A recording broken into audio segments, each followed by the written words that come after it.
Hi, thank you for joining us on this episode of Sports Bets for Free. My name is Scott Jenkins, your host, just a local sports bettor here in Phoenix, Arizona. And hopefully today with our picks and your picks, it's going to be another profitable day for you.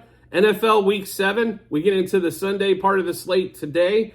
Some pretty exciting stuff going on. There's some pretty decent games in this mix, and then there's some just shit shows. Pretty normal for the NFL, right? You're going to have a couple barn burners, and the rest of it's kind of like, okay. So we will get into the slate of bets that we've got for NFL Week 7. So we'll start off. First game, Buffalo Bills, Patriots in New England. 7.5 point favorite for the Bills. Right, total right around 40. To be honest, we don't like a lot about this game, but we do have two bets that we do like.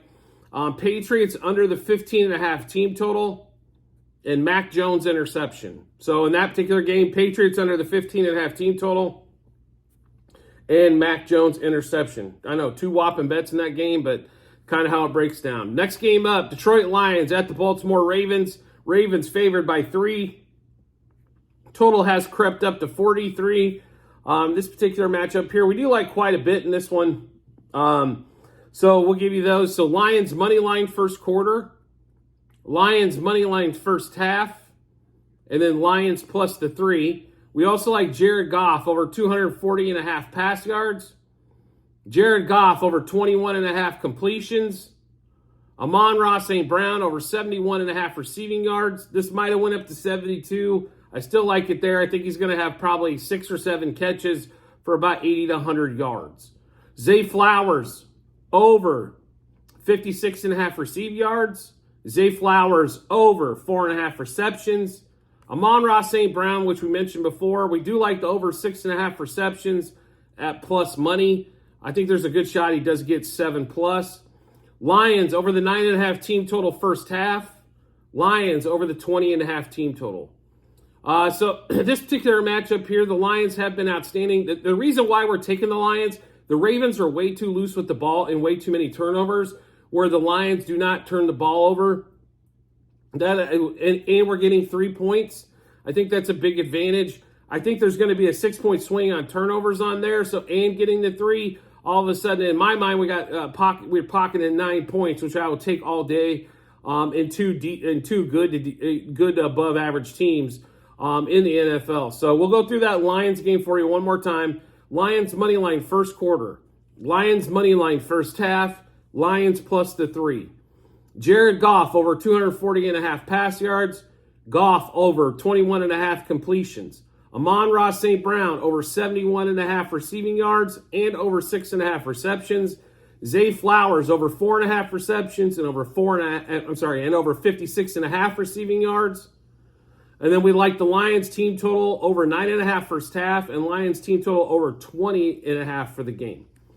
So next game up for us is going to be, our next game on the slate, I should say, Raiders Bears in a game of backup quarterbacks. Looks like Hoyer versus whoever the hell that guy is for the Bears. I can't pronounce his name. Don't make me ask. Don't make me have to do that, I guess, on that. But we do. You can't. A rookie quarterback, Brian Hoyer is definitely more. He normally won't turn the ball over, and I think that's going to be the big thing here. The Raiders' defense is better than the Bears' defense. Not saying much. That Bears' defense is pretty horrid, but the Raiders' offense, I think, is going to be better than the Bears' offense with the backup quarterbacks.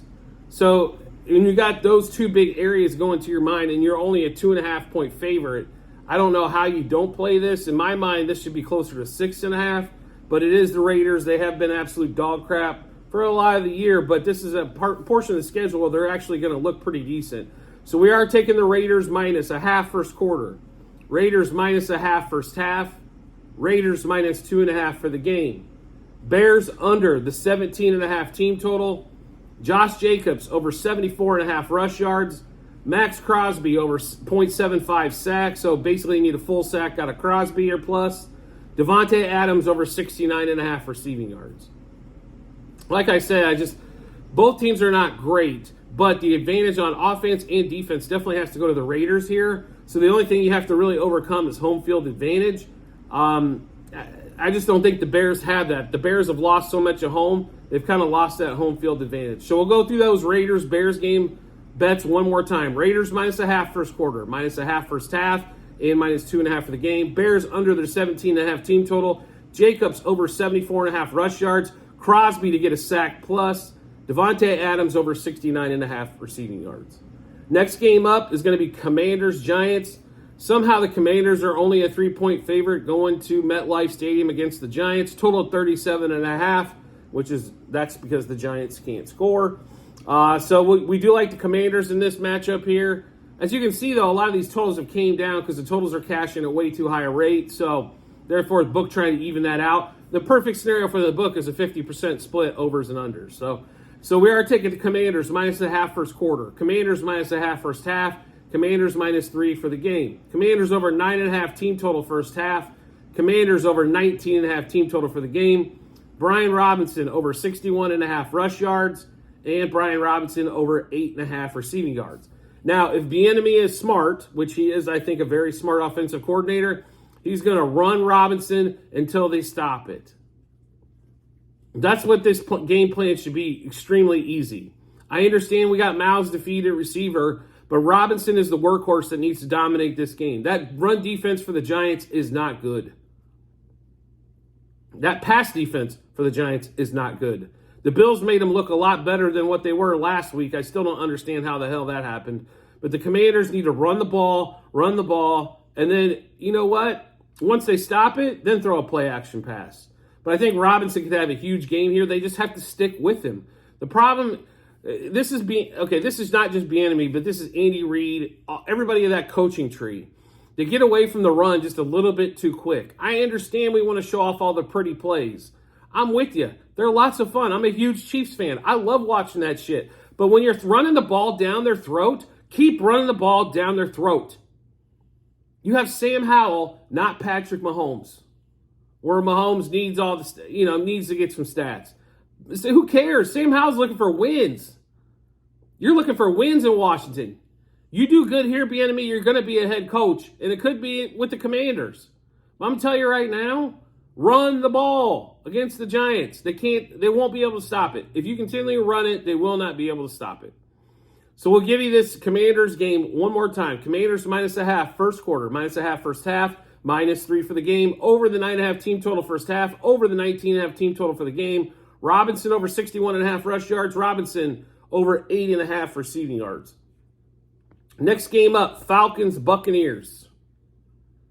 Can anybody say yuck? In Tampa Bay. Tampa Bay favored by 2.5. Surprised it's not 4.5 and a 37 total. First of all, the Falcons suck on the road. They suck overall, but a lot on the road. So we are going to take Tampa Bay here, as anybody should be able to beat Desmond Ridder. So Bucks minus a half first quarter, Bucks minus 1.5 first half, and minus 2.5 for the game. Falcons under the 18.5 team total, Bucks over the 19.5 team total. Baker Mayfield over 221.5 pass yards, because they don't believe they can run the ball, so Baker's been throwing it like crazy, and he likes to throw it down the field. He doesn't like these little wide receiver screens. Cade Otton over 21.5 receiving yards, and Rachaad White over 19.5 receiving yards, because I can't tell you who he's going to throw the ball to for the most part, so you take the dudes with the lowest receiving yard totals and you go to them. Because I don't know. Is it going to be Mike Evans? Is it going to Godwin? He doesn't seem to have a connection with. Like, you don't know, but Baker's throwing the ball, and he's throwing it downfield. Baker's finally went to the I don't give a shit mentality. I'm going for this because otherwise I'm going to be a backup quarterback for the rest of my career, not where I want to be. I want to be a starter. I want to be a star. So that's Baker Mayfield. It looks like his mentality, and it kind of shows in the games that he's been playing. Yeah, they missed a lot. They 3 and out because he goes for, they run for 1 yard, and then he's got 2 yards. Air pass yards are like 15 plus. But he does go down the field. He's not scared. He's tired of being scared. He's going for it. So Bucks minus a half first quarter. Bucks minus 1.5 first half. Bucks minus 2.5 for the game. Falcons under the 18.5 team total. Bucks over the 19.5 team total. Mayfield over 221.5 pass yards. Cade Otton over 21.5 receiving yards. And Rachaad White over 19.5 receiving yards. Next game up in the early window is going to be Browns-Colts. Browns, 3.5-point favorite. Total has risen to 41 because it looks like Deshaun is going to be back for this particular matchup on this game here. We do like this game, but we do like under is kind of the theme on this particular matchup. So Browns, Colts, under the 41 total, under 7.5 first quarter, under 19.5 for the first half. Michael Pittman over 52.5 receiving yards, and Amari Cooper over 61.5 receiving yards. So once again, in this Browns-Colts matchup, we like the under 7.5 first quarter, under 19.5 first half, and under 41 for the game. We also like the over for 52.5 receiving yards for Pittman, as Minshew loves Pittman. Amari Cooper over 61.5 receiving yards, as all the quarterbacks love throwing the ball to Amari. When Amari's healthy, he's one of the best receivers in the league. The problem is just keeping him there. So we're out of the early games. We're into the late games. First game up, Cardinals-Seahawks. Seahawks 8.5-point favorite currently, as this line is bumped up again, 44.5 total. I'm going to say this. So this plays are all off past history where the Cardinals always win in Seattle and Seattle always wins in Arizona. I know it's Josh Dobbs. I know this team is not good. I don't actually expect them to win. But 8.5 points? It's Geno effing Smith on the other side. It ain't Steve Young. It ain't Russell Wilson in his heyday. 8.5 points? Okay. All I got to say is thank you for the 8.5 points. I will gladly take them. I'm not a Cardinals fan at all. Don't like them. Don't think they'll ever be a good organization. But at 8.5 points? Come on. The Seattle is not they're not a top 2-3 team in the league or in their conference. They're barely a second team in their own division. So we're going to take Cardinals plus 2.5 first quarter. Cardinals plus 5.5 first half. Cardinals plus 8.5 for the game. Cardinals over 17.5 team total. Rondale Moore over 24.5 receiving yards. Geno Smith under 1.5 passing touchdowns. Geno Smith to throw a pick. And DK Metcalf, we have in there somewhere, I believe. Yep, DK Metcalf over 53.5 receiving yards. Here's Geno's biggest problem. He doesn't throw the ball to DK nearly enough. You've got one of, in my opinion, probably top 5 receiver in the league in DK. There's, for some reason, though, he does not look his way a bunch. He doesn't even look at him in the pattern. He's got like 2, so he goes to either left or right. He never scans the whole field unless, and if he doesn't look DK's way over half the plays. You don't even know what the hell's going on over there. He threw for 4,000 yards last year by accident. He's not a good quarterback. It was proven last week as they put up 13 points against that hapless fucking Bengals defense that all of a sudden now everybody thinks the Bengals defense is good. No, it's not. Hell, the Cardinals put up 20-plus points on them. The Bengals defense is not that good. He throws picks in the red zone. The only way they have a monster day is if Kenneth Walker just dominates. Not saying Kenneth Walker can't in this particular game, but that's the only way that they win. But I still think 8.5 points is way too many points in this particular matchup. So we'll give you those plays again. Geno Smith under 1.5 passing touchdowns. DK Metcalf over 53.5 receiving yards. Then we like the Cardinals plus 2.5 first quarter. Cardinals plus 5.5 first half. And Cardinals plus 8.5 for the game. Cardinals over the 17.5 team total. Rondale Moore over 24.5 receiving yards. And Geno Smith to throw a pick. Next game up, Steelers-Rams. Game's currently Steelers plus 3. In LA, total of 44. Steelers coming off the bye. We do like the Steelers here. We did grab it at 3.5 yesterday, but I don't know why I understand the Rams are better than we thought they were. It doesn't mean that they're winning games. They're 500 ball club. Steelers about the same. Steelers always play well. Rarely do they get blown out unless it's by some superior talent teams such as the 49ers. Now, they did have a shit box against the Texans. No question about it. That game was pitiful. They just basically, every NFL team is going to have at least one fart during the year, and I believe that was the Steelers one, but they're not going to have it in back-to-back weeks. So we're going to take the Steelers plus Steelers plus 1/2 first quarter, Steelers plus 2.5 first half, and Steelers plus 3.5 for the game. George Pickens, anytime touchdown. Deontay Johnson, over 48.5 receiving yards. Matt Stafford, we're going under 1.5 passing touchdowns again, is when they get inside the red zone, McVay loves running the ball. Cooper Kupp, over 90.5 receiving yards, as he still seems to be unbeatable. Coming off IR, Puka Nacua, over 4.5 receptions, and George Pickens, over 49.5 receiving yards. So that Steelers defense, I think, will be able to limit that Rams offense. The Rams, they ran the ball a lot of last week against the Cardinals, which you should in the second half. Kyren Williams, who's not playing this week, had a monster. In fact, their top 2 backs are out, and they don't know who the hell they like. But they will run the ball because it is McVay, and he's not going to make Stafford drop back 55 times. So we do like the Steelers here. We do like the game being tight. So we'll go through it one more time. Steelers plus a half first quarter, plus 2.5 first half, and Steelers plus 3.5 for the game. George Pickens, anytime touchdown. Deontay Johnson, over 48.5 receiving yards. Stafford, under 1.5 passing touchdowns. Cooper Kupp, over 90.5 receiving yards. Puka Nacua, over 4.5 receptions. And Pickens, over 49.5 receiving yards. Next game up, Chargers and Chiefs. 5.5 point favorite are the Chiefs at home in KC. Total now at around 47.5. I'll be really honest with you. The Chiefs defense is a lot better than it has been, since almost the Schottenheimer days, right? The defense has played much better. The offense hasn't clicked. I don't know if it's going to click yet.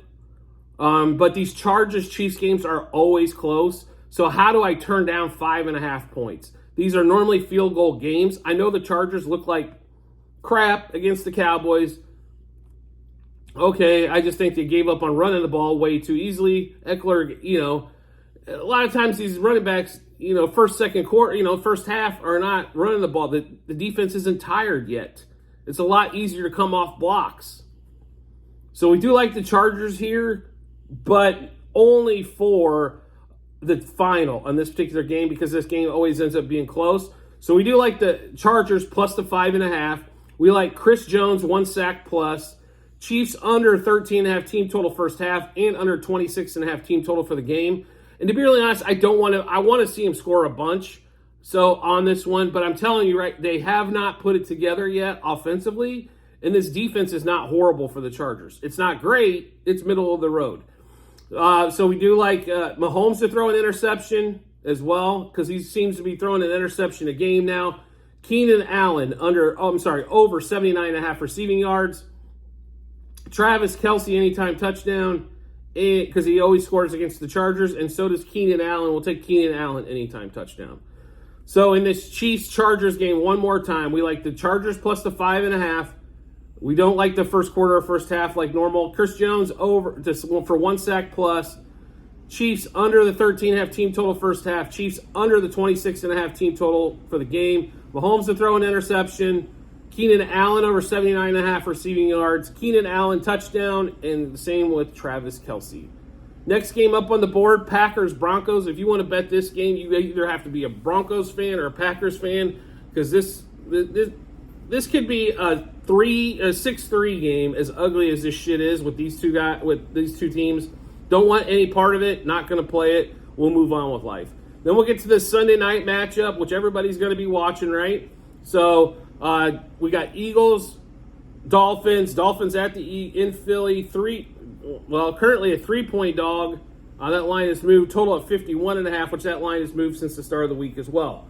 So we did grab the Eagles when they were at 2.5. At 2 yesterday. This line, like I said, has moved. So we'll give you those plays on this game here. We're going to go Eagles minus a half first quarter, Eagles minus 1.5 first half, and Eagles minus 2 for the game. The reason why we like the Eagles is because the Dolphins have only really played one team. They did only, and they put up 20 points against the Bills. They only put up 24 against the Patriots on the road. They just don't score as many points on the road. But I think what's going to happen in this game is that the Eagles are going to be able to run the ball, and they're going to take the air out of it after all the turnovers last week with Jalen Hurts. Not saying Jalen Hurts isn't a fantastic quarterback. I believe he's really good, right? I don't think he's in Patrick Mahomes level, but he gets paid like it. But they're not going to go through that again. They're going to run the ball this week, and the best way to defend Miami is not to let the offense on the field, right? So, like I said, it's the Eagles minus a half first quarter, minus 1.5 first half, and minus 2 for the game. We also like the under Dolphins 25.5 team total. We like under 9.5 first quarter total, under 25.5 total first half, and under 52 for the game. We also like DeAndre Swift over 62.5 rushing yards. We believe Mostert's going to have to run the ball to keep those guys honest. So Mostert over 51.5 rush yards. Tua to throw a pick, and Jalen Hurts obviously run in a touchdown, because that's what I swear, their offense inside the red zone turns into how many quarterback design runs can we have. It's absolutely, like, between the 20s, like, they'll throw it and run it and do all kinds of crazy stuff, but once they get inside the red zone, it is all about Jalen Hurts finding the end zone. They think he can score every time he's there. So we'll give you those plays again in that Sunday Night Football matchup with Dolphins-Eagles. We do like the Dolphins under the 25.5 team total. Dolphins, Eagles, under 9.5 total first quarter, under 25.5 total first half, and under 52 for the game. We like the Eagles, -0.5 first quarter, Eagles, -1.5 first half, and Eagles, -2 for the game. We also like DeAndre Swift, over 62.5 rush yards, Mostert, over 51.5 rush yards, Tua to throw a pick, and Jalen Hurts, anytime touchdown. So at the end of this episode, do make sure you check out the comment section, as there will be a link to the Google Sheets. They will have all of our plays, how many units, what juice, and what book they were placed at. So make sure you do get a chance to check that out. If you do get into the sheets, I will give you a little tutorial. Sheet 1 is football all of last year. Sheet 2 is baseball all of this year. Sheet 3 is all of football this year. And Sheet 4 is basketball this year. So if you're just looking for the football bets, you're going to go to Sheet 3, scroll all the way down, and you'll get to NFL Week 7. You'll also see College Week 8 in there as well. So that's going on, but those two are together on that. It's just like basketball, you will see college and pro in there. So make sure you get a chance to check that out when you get some time. And as always, if you subscribe and get notifications to the YouTube channel, so when we drop our bets, you get those first. Then it give you plenty of time to match them up with your bets and give you a ton of confidence in that betting app or betting window, so we can all make some money. I do appreciate everybody's support as always, and I look forward to seeing you on the next episode.